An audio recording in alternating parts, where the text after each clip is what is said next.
Nathalie Lévy, Sébastien Krebs. Le cardinal Barbarin est donc innocent. Voilà ce qu'a dit la justice au terme de son procès en appel. Relaxé face aux victimes du père Prénat qu'il accusait de ne pas avoir dénoncé les agressions sexuelles. Jean-Luc Boujon, vous avez suivi à Lyon l'annonce de ce jugement. Et le cardinal Barbarin, qui n'était pas présent tout à l'heure, vient de s'exprimer.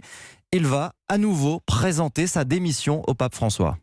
Effectivement, il a en fait convoqué une conférence de presse il y a à peu près 1 heure au diocèse. Il est apparu assez serein, sans doute soulagé à l'issue de son procès. Puis il a lu effectivement un texte très court où il annonce qu'il remette à nouveau sa démission au pape François, comme il l'avait déjà fait il y a pile 1 an après le procès en première instance. Ce midi, j'ai pris acte de l'arrêt de la Cour d'appel de Lyon qui a déclaré que je ne suis pas coupable de ce dont on m'accusait. Cette décision permet de tourner une page et pour l'Église de Lyon, c'est l'occasion d'ouvrir un nouveau chapitre. C'est pourquoi de nouveau, je vais remettre ma charge d'archevêque de Lyon entre les mains du pape François.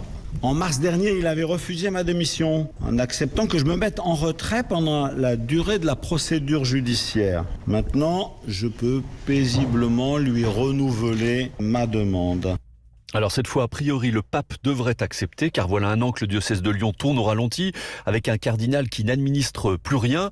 Comme l'a dit Philippe Barbarin, tout le monde attend que la page se tourne, et c'est probablement ce qui va se passer. Jean-Luc, on se souvient que le cardinal Barbarin avait été condamné en première instance, 6 mois de prison avec sursis. Comment les juges ont motivé cette fois leur décision de le relaxer en appel ?